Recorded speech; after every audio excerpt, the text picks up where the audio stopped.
ലോകത്തിലെ ഏറ്റവും വലിയ സ്ത്രീകളുടെ ഉത്സവം ഏതാണെന്ന് നിങ്ങൾക്കറിയാമോ? ലക്ഷക്കണക്കിന് സ്ത്രീകൾ ഒരേ സമയം ഒരേ ദേവിക്ക് വേണ്ടി അഗ്നിക്ക് മുന്നിൽ പൊങ്കാല അർപ്പിക്കുന്ന ഒരത്ഭുതം. കേരളത്തിൽ നടക്കുന്ന ഈ മഹത്തായ ഉത്സവത്തിന്റെ പിന്നിൽ ഒരു സ്ത്രീയുടെ കഥയുണ്ട്. അതൊരു സാധാരണ കഥയല്ല. നീതിക്കായി പൊരുതിയ ഒരു നഗരത്തെ പോലും കത്തിച്ച ഒരു സ്ത്രീയുടെ കഥ. ആ സ്ത്രീയാണ് കണ്ണകി.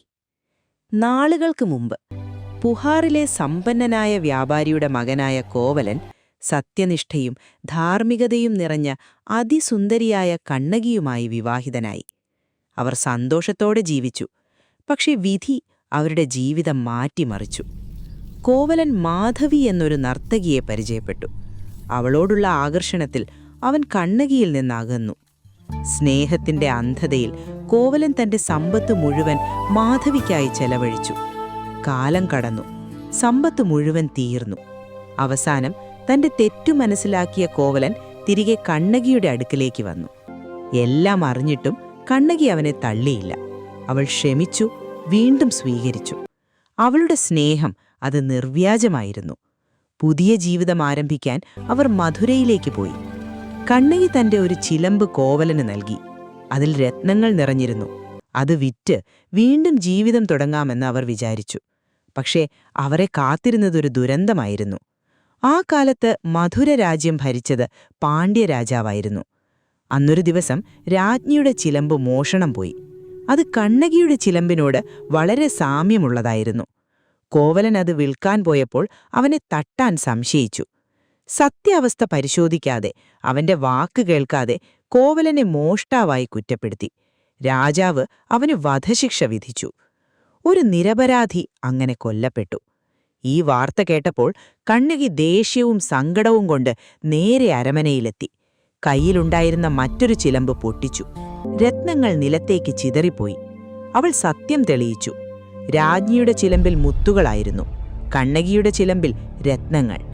രാജാവിന് തന്റെ തെറ്റു മനസ്സിലായി. പക്ഷെ സമയം വൈകിയിരുന്നു. എന്നാൽ കണ്ണകിയുടെ ക്രോധം ശമിച്ചില്ല.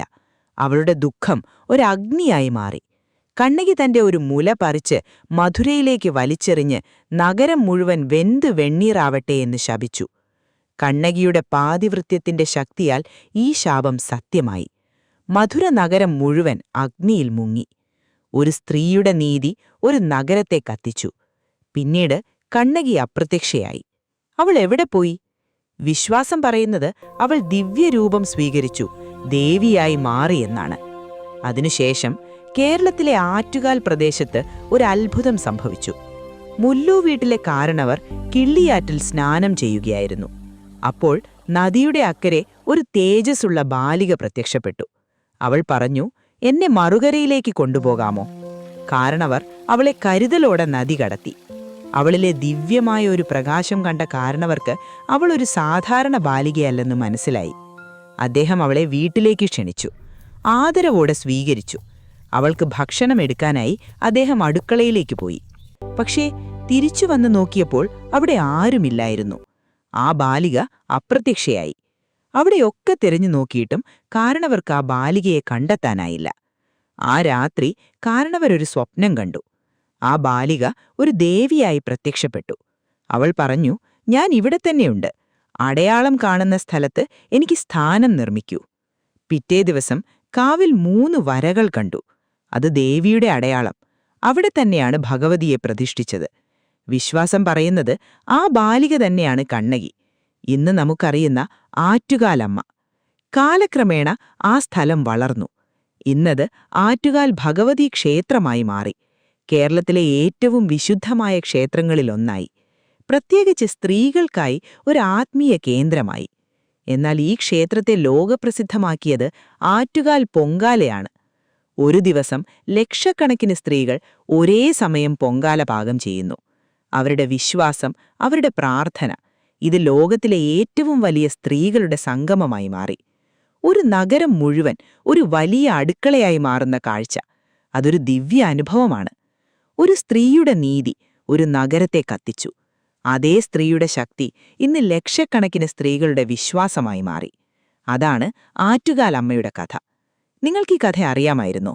ഇനിയും ഇത്തരം കഥകൾക്കായി ഈ ചാനൽ സബ്സ്ക്രൈബ് ചെയ്യാൻ മറക്കരുത്.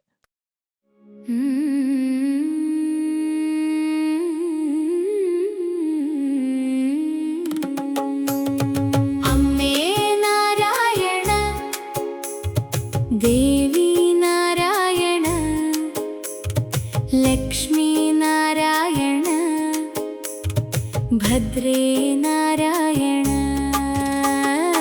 അമ്മേ നാരായണ, ദേവി നാരായണ, ലക്ഷ്മി നാരായണ, ഭദ്രേ നാരായണ.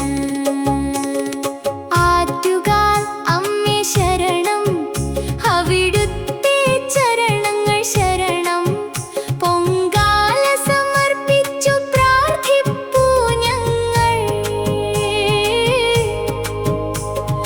അമ്മേ തരേണമേ അനുഗ്രഹം.